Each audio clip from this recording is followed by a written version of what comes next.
जौनपुर समाचार। ट्रक की चपेट में आने से 3 वर्षीय बालिका की मौत।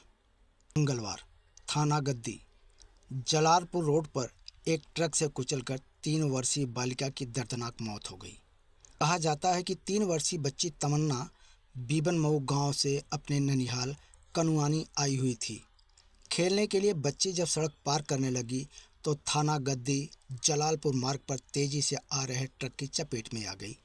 हादसे का शिकार हुई बच्ची का शरीर बुरी तरह से ट्रक के चक्के से पिस गया था, जिससे उसकी पहचान हो पाना भी मुश्किल था।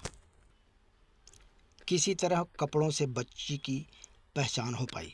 सूचना मिलने पर पहुंची पुलिस ने कानूनी कार्यवाही शुरू कर दी। थाना कोतवाली के प्रभारी ने जानकारी दी कि ट्रक और ट्रक के ड्राइवर को हिरासत में ले लिया गया है। जनपद जौनपुर के शिकरारा क्षेत्र अंतर्गत चौरा संतदास नामक गांव में मंगलवार को दोपहर बाद आग लग गई, जिससे गांव के 12 मड़हे जलकर खाक हो गए। कहा जाता है कि मंगलवार को दिन के करीब 2 बजे जोखन राम यादव के एक मड़हे में आग की लपटें उठने लगी। मड़हे में बांधे गए जोखन राम के 2 मवेशी की बुरी तरह जल जाने के कारण मौत हो गई और एक मवेशी बुरी तरह से झुलस गया है। हादसे में 6 परिवारों की पूरी गृहस्थी जलकर राख हो गई। फायर ब्रिगेड टीम ने मौके पर पहुंचकर 2 घंटे की कड़ी मेहनत के बाद आग पर काबू पा लिया। तेज हवा के कारण आग ने विकराल रूप धारण कर लिया और देखते ही देखते आसपास के 12 मड़हों को अपनी चपेट में ले लिया। पड़ोस के राजनाथ यादव, समरनाथ यादव, केदारनाथ यादव और बैजनाथ यादव के मड़हे भी जलकर भस्म हो गए। बीड़ी, सिगरेट और ज्वलनशील चीज़ों को सावधानी से उपयोग में लाए, ऐसी आम जनता से अपील है। राजस्थान के सीकर जिले में एक दिल दहला देने वाली घटना घटित हुई। शनिवार को शादी के बाद गठजोड़ा की रस्म निभाने के लिए पूरा परिवार सीकर से जीर्ण माता का दर्शन करने जा रहे थे। जीर्ण माता के दर्शन के बाद पूरा परिवार सालासर बालाजी के दर्शन करने गए। सभी लोग दर्शन करके लौट रहे थे। हादसा सीकर जिले के फतेहपुर कोतवाली थाना क्षेत्र में घटित हुई। कार आगे जा रहे ट्रक में घुस गई थी। ट्रक में घुसते ही कार में जोरदार धमाका हुआ और कार धू धू करके जलने लगी। उसके बाद कार में आग लग गई। हादसे में 2 युवकों सहित 3 महिलाओं और 2 बच्चियों की जिंदा जलने से मौत हो गई। हादसे में मारे गए 2 परिवारों के 7 सदस्यों की मौत से पूरा इलाका थर्रा गया।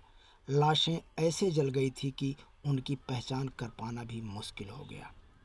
हार्दिक की पत्नी स्वाति के शौक की पहचान उनके कानों के टॉप्स, कंगन और पायल से हुई, जबकि नीलम के शौक की पहचान अंगूठी और बिछुए से हुई।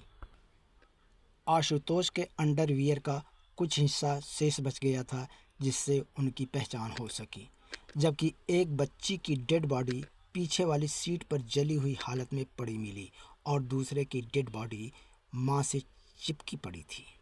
मृतकों में हार्दिक बिंदल 40 वर्ष, स्वाति बिंदल 37 वर्ष, बेटी सिदीक्षा 6 वर्ष, नीतिशा 2 वर्ष और हार्दिक बिंदल की मां मंजू बिंदल 62 वर्ष की बताई गई। मिली जानकारी के अनुसार हार्दिक बिंदल शारदा रोड पर देसी तड़का नाम से एक रेस्टोरेंट चलाते थे। इस भयानक कार एक्सीडेंट में हार्दिक बिंदल के 2 रिश्तेदार भी मारे गए, आशुतोष और नीलम। 2 परिवारों के 7 लोगों की मौत से पत्थर दिल सख्त इंसान की आंखों से भी आंसुओं का सैलाब उमड़ पड़ा।